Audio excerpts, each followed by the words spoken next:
I remember when I had a name. I remember the shape of it in my mouth, the way it felt when my mother spoke it, though I cannot recall the sounds themselves anymore. They took that from me on the third day, along with so much else.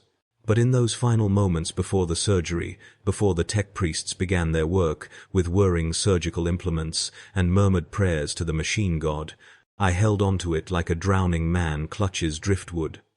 I whispered it over and over in the sterile preparation chamber, my breath fogging against the metal restraints that held my head in place until the anesthetic hissed into my lungs and the world dissolved into chemical darkness.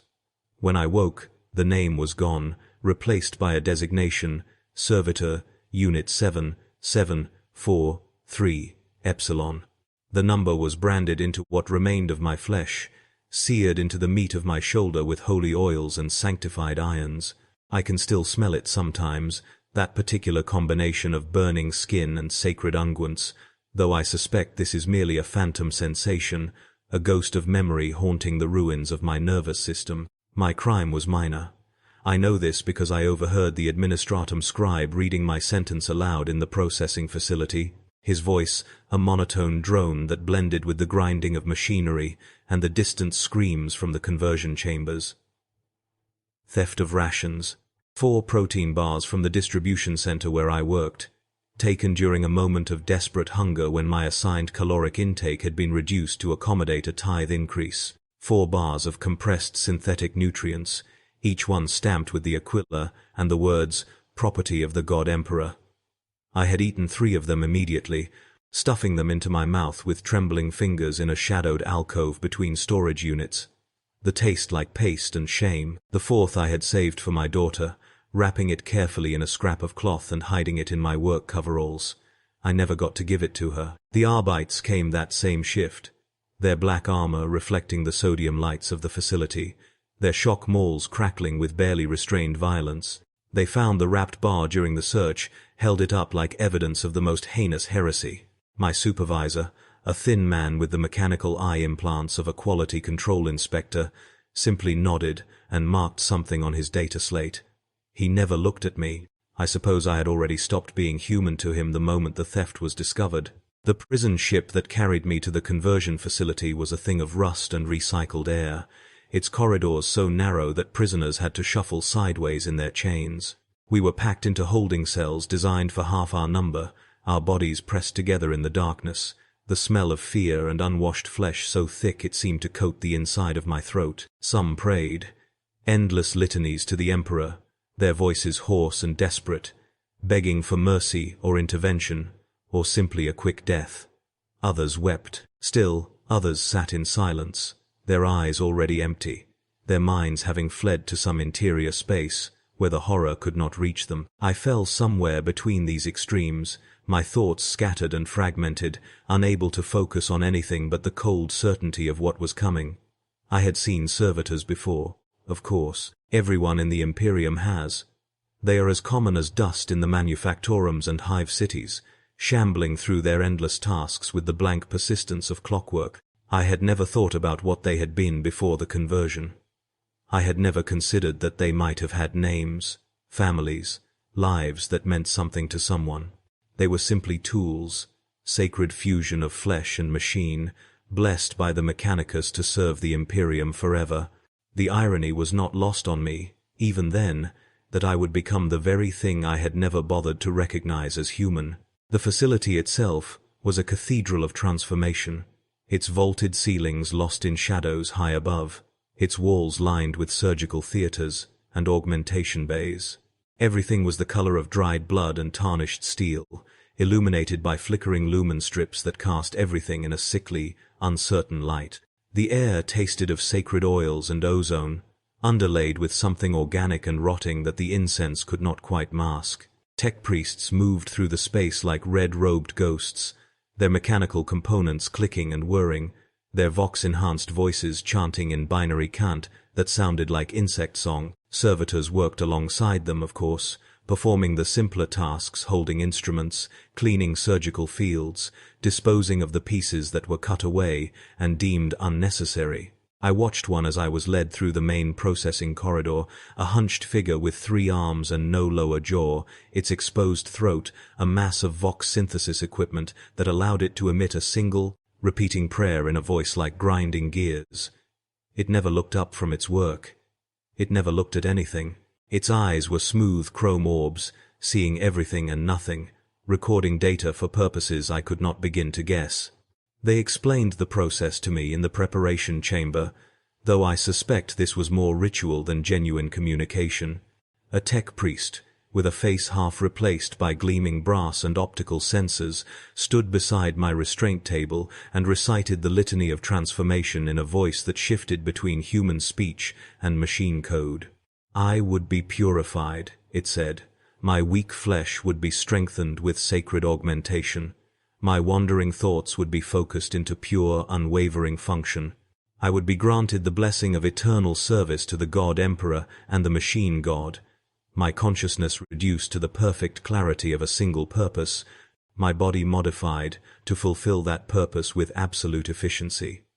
It sounded almost holy when the tech priest described it, almost like salvation rather than damnation. But I could see past the rhetoric to the truth beneath. I would be dismantled and rebuilt. Everything that made me who I was, my memories, my personality, my capacity for independent thought would be surgically excised or chemically suppressed. What remained would be a biological machine, capable of following simple instructions but incapable of questioning, of feeling, of hoping for anything beyond the next assigned task. The drugs they gave me before the surgery were supposed to induce a state of calm compliance, but my body metabolized them poorly, leaving me in a twilight state where I could feel everything but could not move or cry out. I felt the first incision, the scalpel parting skin and muscle along my spine with surgical precision. I felt the spreaders widen the opening, the cold air of the chamber touching nerves that had never been exposed before. I felt the drill bit enter my skull, the vibration traveling through bone and into my teeth, accompanied by a high-pitched whine that seemed to emanate from inside my own head. The pain was extraordinary, a white-hot thing that consumed all other sensation, but worse than the pain was the helplessness. I could not scream. I could not beg them to stop. I could only lie there and experience every moment of my own disassembly, my consciousness trapped inside a body that no longer responded to my will. I heard the tech priests discussing technical details, the quality of my muscle tissue, the condition of my organs, the optimal placement of control interfaces. They spoke of me the way one might speak of raw materials, assessing my worth purely in terms of function and utility. At some point, mercifully, something in my brain finally surrendered to the trauma, and I slipped into true unconsciousness, the world fading to black as they carved away pieces of my identity with blessed instruments and sacred code.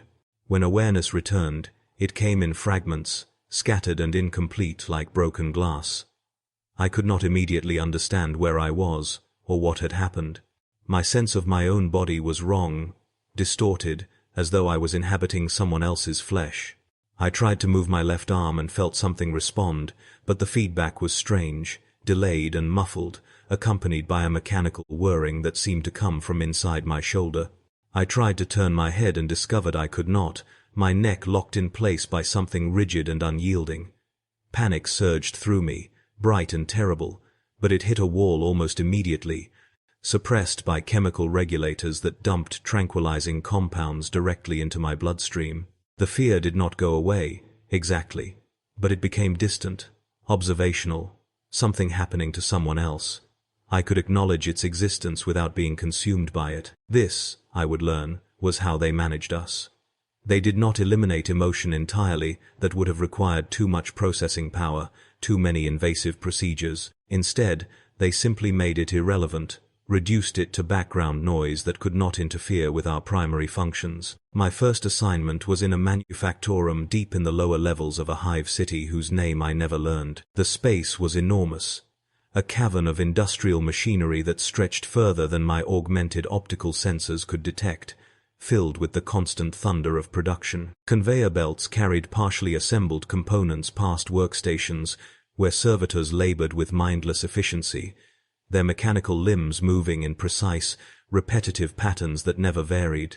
The air was thick with particulates, metal dust and chemical vapor that would have choked an unmodified human within hours. I could taste it through whatever filtration system had been installed in my respiratory tract, a sharp, acrid flavor that coated everything. The temperature fluctuated wildly, from furnace hot near the smelting stations to nearly freezing in the cooling channels. But my body's thermal regulation had been enhanced, modified to function across a wider range than baseline human tolerances would allow. I barely noticed the changes, my awareness dulled to the point where discomfort registered only as abstract data rather than genuine sensation. My task was simple. I stood at a workstation and welded components together as they passed on the conveyor, the same motion, repeated endlessly. Lift component, position it, activate welding torch. Apply heat until sensor indicates proper bonding. Release component. Allow it to continue down the line. Lift, next component. The rhythm was hypnotic, almost meditative, and I found myself falling into it completely, my consciousness narrowing until nothing existed except the work. Hours passed. Days, perhaps. I had no way to measure time, no sense of fatigue or hunger that might mark the passage of shifts. The chemical regulators in my system maintained a constant state of baseline functionality, suppressing the signals that would normally tell a human body it needed rest or sustenance. Occasionally, maintenance servitors would approach and perform minor repairs or adjustments, their mechanical fingers probing at my augmentations with detached efficiency. Once, something malfunctioned in my left shoulder assembly, and I was taken to a repair station where a tech priest replaced the faulty servo with a new one. The procedure performed without anesthetic, because pain suppression protocols made such things unnecessary.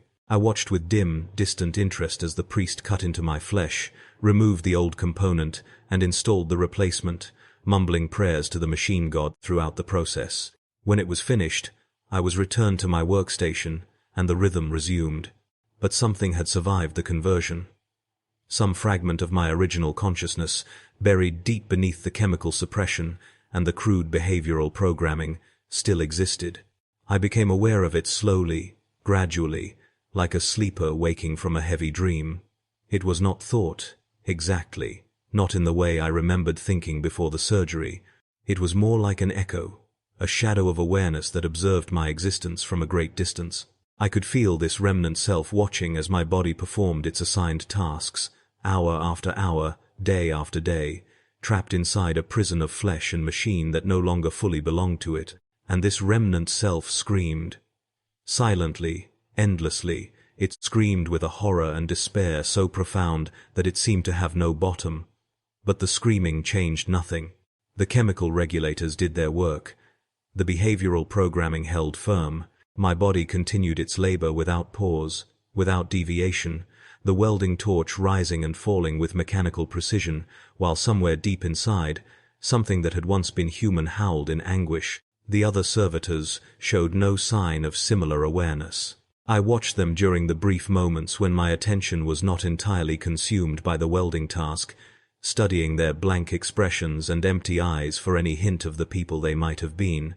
I saw nothing. They were tools, pure and simple, biological machines optimized for specific functions and nothing more. Perhaps the conversion process had been more thorough with them. Perhaps their original personalities had been completely erased rather than merely suppressed. Or perhaps they too contained these screaming fragments, these remnants of consciousness trapped and helpless, but the programming prevented them from showing any outward sign.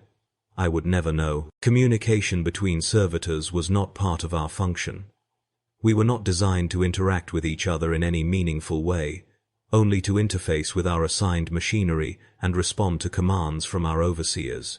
We worked in isolation despite our proximity, each of us alone inside our modified skulls, performing our individual tasks in parallel but never in true cooperation. The monotony was absolute. The same motion, the same welding pattern, the same components flowing past on the same conveyor, forever. Time lost all meaning in this repetition. I might have been at that workstation for weeks or years. My augmented body showed no signs of aging, maintained in a state of functional stasis by the systems installed during my conversion.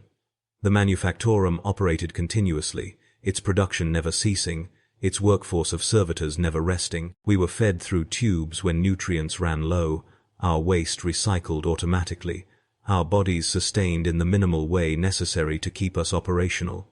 Sleep was unnecessary. The behavioral programming and chemical regulation made rest periods obsolete. We simply worked, and worked, and worked, in an endless present tense that acknowledged no past and anticipated no future. Sometimes overseers would pass through the manufactorum floor, human administrators or minor tech priests, checking on production quotas or equipment status. They never looked directly at the servitors. To them, we were no different than the conveyor belts or the welding equipment, parts of the machinery, not worthy of individual attention unless something malfunctioned. I remember one overseer in particular, a woman with the augmented eyes of a quality inspector, who stood near my workstation for several minutes, reviewing data on a handheld slate. She was so close I could have reached out and touched her if my programming had allowed such a deviation from my assigned task. She smelled of recaf and synthetic fabric, human smells that triggered something in my buried consciousness, some memory of a life where I had been close enough to other people to know their individual sense. I wanted to speak to her. I wanted to beg her to help me, to acknowledge that I was still somehow present inside this mechanical shell. But I could not. The welding torch rose and fell, and she completed her inspection and walked away without ever knowing that something resembling a human being had been screaming at her from behind chrome eyes and behavioral inhibitors. The breakthrough came during a malfunction. Something in the power distribution system failed, causing a surge that rippled through the manufactorum's electrical grid. Most of the machinery shut down automatically, safety protocols engaging to prevent damage. But my workstation remained active, the conveyor still running, components still flowing past. My behavioral programming commanded me to continue working, but there were no components in the correct position. The timing had been disrupted by the power fluctuation. For the first time in longer than I could remember, my assigned task had become impossible to complete. The programming tried to resolve this conflict, cycling through its limited decision tree, searching for the correct response. And in that moment of confusion, in that brief window where the behavioral controls were occupied with solving an unexpected problem, the chemical regulators faltered, the suppression weakened, and I felt something I had not felt since before the conversion, a moment of genuine, unsuppressed emotion, terror, pure, undiluted, absolute terror. It crashed over me like a wave, and I finally understood the full scope of what had been done to me. I was aware some core of my original self still existed, conscious and present, but utterly powerless to control or influence my own body. I was a passenger, a prisoner, trapped inside a machine made from my own flesh, and forced to witness an existence of endless, meaningless repetition without any possibility of escape or intervention. The behavioral programming would not let me stop working. The physical augmentations prevented me from harming myself. The chemical regulators, now reasserting their control as the power fluctuations stabilized, would not permit me to feel the full weight of this horror for more than a few seconds at a time. I was locked in a cage made of my own neurology, modified and controlled by systems I could not access or override, doomed to this half-existence for as long as my augmented body continued to function, which, given proper maintenance, could be decades, centuries even. There were servitors in the deeper parts of the manufactorum that bore markings, indicating they had been in service for over 200 years, their original organic components long since replaced piece by piece, until almost nothing of their initial flesh remained. The power stabilized. The workstation resumed normal operation. The behavioral programming resolved its conflict, and my body returned to its assigned task as though nothing had happened. But something fundamental had changed. That moment of clarity, brief as it was, had confirmed what the buried fragment of my consciousness had always suspected. I was still here, still aware, still capable of horror and despair, even if I could not express these things through word or action. And this knowledge was infinitely worse than ignorance would have been. Before, I could have told myself that the original person I had been was truly gone, that what remained was simply a biological robot with no genuine consciousness to suffer. But now I knew the truth. I was suffering. Constantly, eternally, I was experiencing the full nightmare of my existence, even as the chemical regulators and behavioral programming forced my body to continue its labor with perfect, mindless efficiency. I began to notice patterns in the workday, subtle variations that my enhanced observational capabilities detected even as my body continued its repetitive task. The shift changes among the human workers, the periodic arrival of supply servitors bringing raw materials, the maintenance cycles when tech priests would move through the manufactorum, performing routine inspections and repairs. I could not act on these observations. My programming permitted no deviation from assigned tasks, but the awareness itself provided a structure to the endless repetition, a way of marking time, even if I could not influence its passage. I counted the shifts, I counted the maintenance cycles, I counted the components I welded, though the numbers became so large they lost all meaning. 1 million, 10 million, numbers so vast they might as well have been infinity. Each one identical to the last, each one forgotten the moment it passed from my workstation, absorbed into the incomprehensible enormity of the manufactorum's production. The other servitors occasionally malfunctioned. When this happened, they would be removed from the production line and taken to the repair stations that occupied the manufactorum's peripheral areas. Most returned to their tasks after a few hours, whatever fault had developed corrected by the ministrations of the tech priests. But some did not return. These, I assumed, had sustained damage beyond economical repair and been decommissioned, their useful components harvested, and their remaining organic matter processed into whatever the Imperium found valuable in dead flesh. I wondered what happened to the awareness, if any existed in those servitors. Did it simply end, snuffed out like a candle, or did it persist somehow, trapped in deactivated meat, conscious but unable to interact with the world in any way? The thought was so horrifying that even the chemical regulators could not entirely suppress my reaction to it. My welding hand trembled for 3 cycles before the compensation system stabilized my motor control. I developed what I can only describe as a relationship with my immediate environment. The welding torch became familiar, its weight and balance known to me with intimate precision. The workstation's control panel, with its few status indicators and adjustment dials, became a landscape I knew better than I had ever known any place in my previous life. The section of conveyor belt within my visual range became a kind of horizon, the components passing across it like celestial bodies moving through their ordained paths. This was my entire universe now, a space perhaps 3 meters in diameter, illuminated by the workstation's harsh lumen strips, bounded by the limits of my fixed position. Beyond this small circle, the manufactorum existed as a distant reality, acknowledged but not experienced. The thunder of machinery became background silence. The chemical smell of production became baseline air. The heat from the welding torch became neutral temperature. My senses adapted, recalibrated, until only the most extreme variations could register as notable. Years passed. I am certain of this, though I cannot say how many. The human workers aged and were replaced.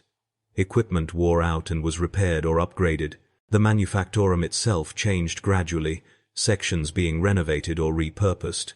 But my workstation remained, and I remained at it, unchanged and unchanging. My organic components did not age in the normal way. The augmentation process included treatments that arrested most forms of cellular degradation.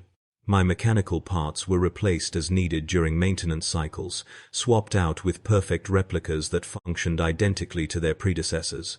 I was ship of Theseus made flesh, gradually becoming less and less of my original self, until the question of what constituted me became metaphysical rather than physical. The buried consciousness that observed all this persisted, though whether it was truly continuous with the person I had been before the conversion, or merely a pattern of electrical activity that believed itself to be that person, I could not say. The tedium was its own form of torture. The human mind is not designed for this kind of existence. We need variation, novelty, challenge. We need our tasks to have visible purpose and measurable completion. We need rest and reward, and the hope that our suffering will end. I had none of these things. The work was identical from moment to moment. Its purpose was abstract to the point of meaninglessness. I was creating components that would be assembled into larger components that would become part of machines whose function I could not imagine and would never see. There was no completion, only continuation. No rest, only endless wakefulness. No reward, only the absence of punishment, and no hope whatsoever that this would ever change. This was my existence now, and would be until my body finally failed in some way that could not be repaired. The knowledge of this ate at the remnant consciousness like acid, a slow dissolution of everything that made existence bearable. I began to notice that I was forgetting things. Not the mechanical processes of my assigned task, those were coded too deeply into my behavioral programming to degrade, but memories of my life before the conversion grew increasingly vague and fragmentary. I could no longer remember my daughter's face with any clarity, only a general impression of youth and similarity to my own features. I could not recall the specific layout of the HAB unit where I had lived, only abstract knowledge that such a place had existed. The theft that had led to my sentence became distant, more like something I had heard about than something I had done. It was as though my previous life was being slowly compressed, simplified, reduced to basic facts, stripped of all context and emotional resonance. Perhaps this was a natural function of memory degradation over time, or perhaps the augmentation process included something designed to facilitate this forgetting, to erode the remnants of individual identity that might otherwise interfere with pure functionality. Either way, I was losing myself, and I was aware of losing myself, and I could do nothing to prevent it.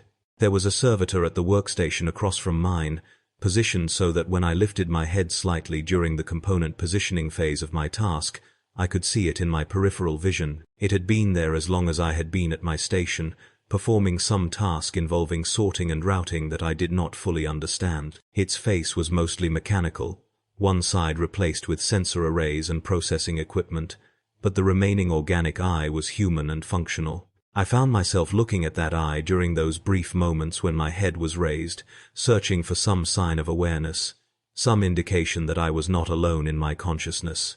I never saw anything. The eye tracked its assigned task with perfect focus, never wavering, never showing curiosity or fatigue or any emotion whatsoever. But I continued to look anyway, because in the vast loneliness of my existence, even the possibility of another aware being nearby provided something like comfort. The Manufactorum suffered periodic attacks from the hive's undercity dwellers, mutants and outcasts, who raided the lower industrial levels for materials and components they could trade or use. These incursions were usually brief and poorly organized, easily repelled by the Manufactorum security servitors and automated defense systems. But during one attack, something different happened. A group of raiders penetrated deeper than usual, reaching the production floor where I worked.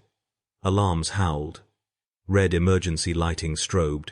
Human workers fled toward secure areas, while combat servitors moved to intercept the intruders. I continued welding.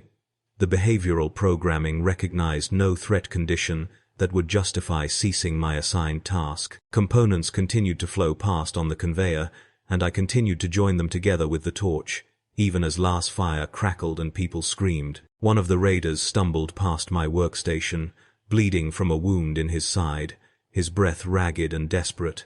He was young, perhaps the same age I had been when I was sentenced. His eyes met mine for just a moment, and in them I saw recognition of what I was, followed immediately by a look of such profound horror and pity that something in my buried consciousness screamed. He saw me, not the servitor shell, but the trapped awareness behind it.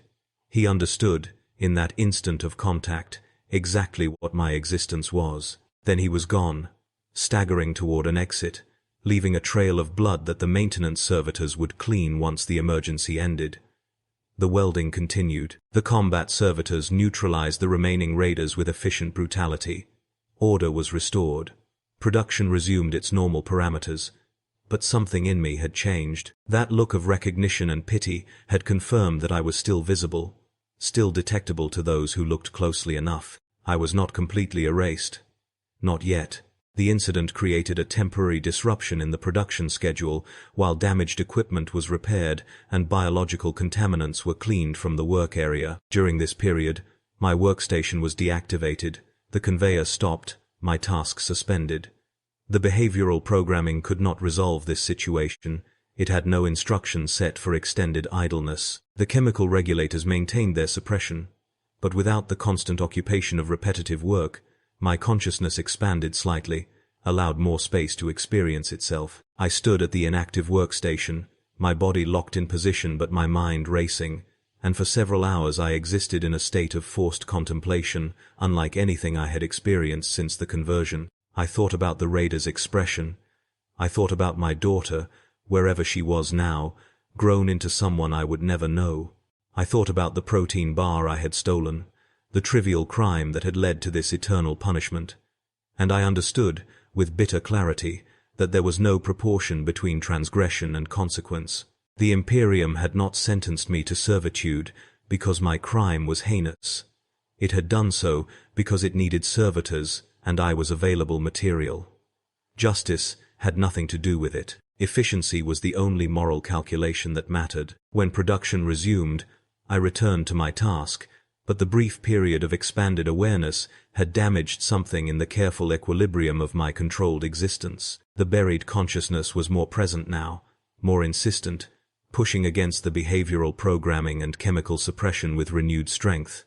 It made the work harder, in a strange way. Before, I had been able to almost disappear into the repetition, to let the task consume my awareness completely.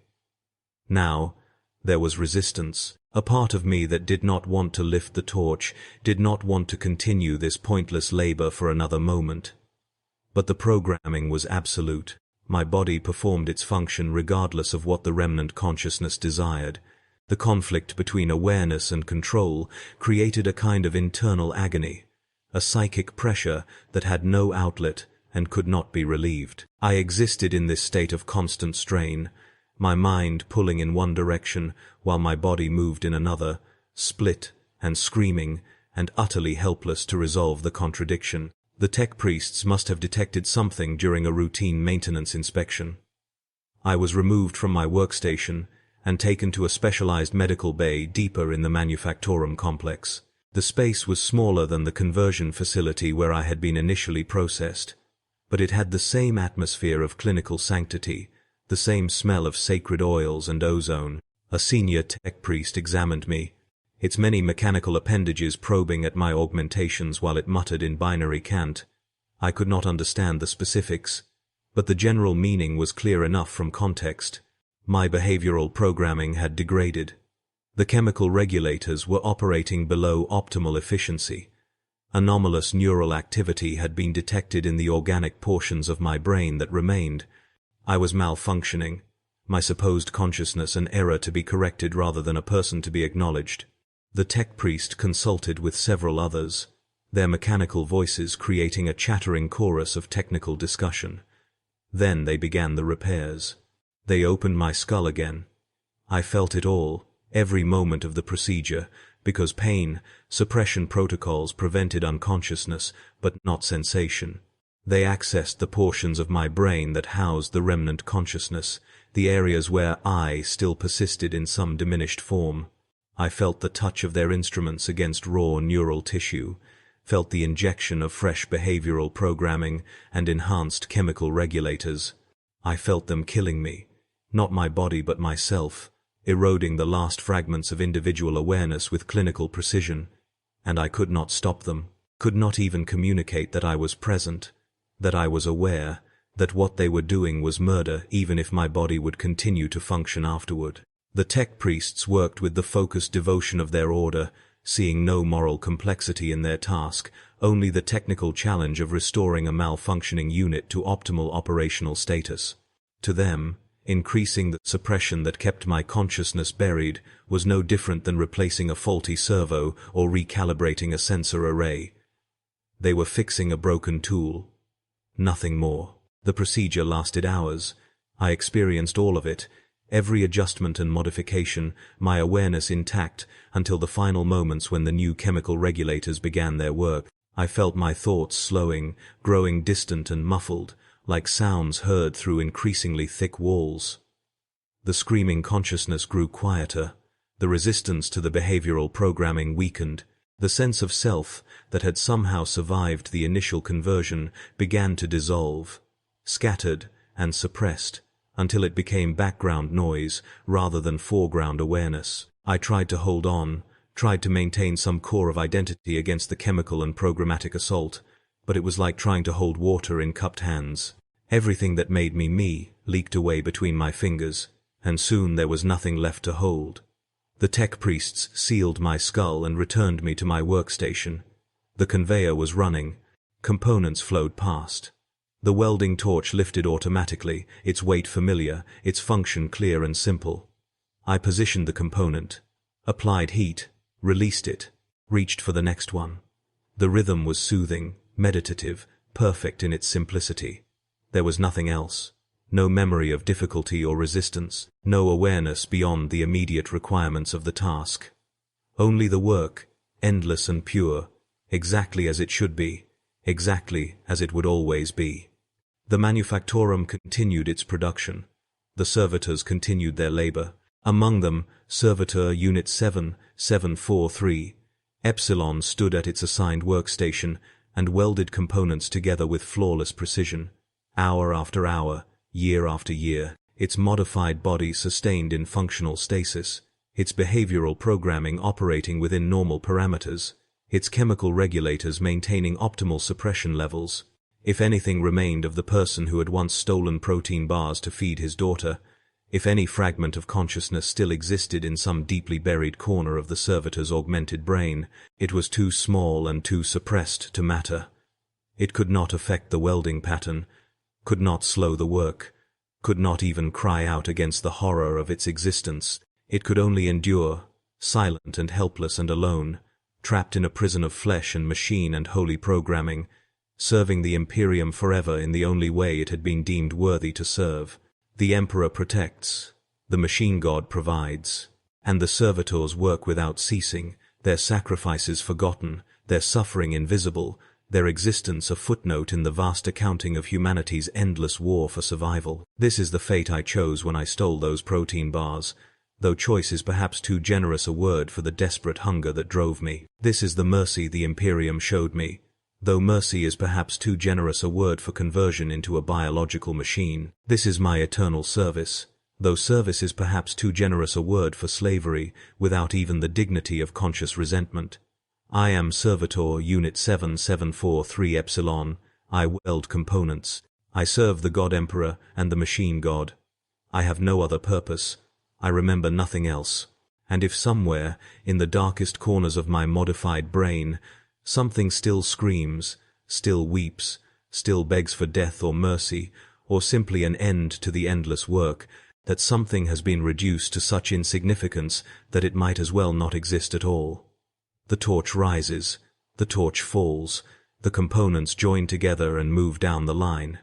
This is all there is, this is all there will ever be, forever and ever, until my augmented body finally fails in ways that cannot be repaired, or until the Imperium itself falls into the darkness it has fought against for 10,000 years. Whichever comes first, the machine god willing, it will be soon.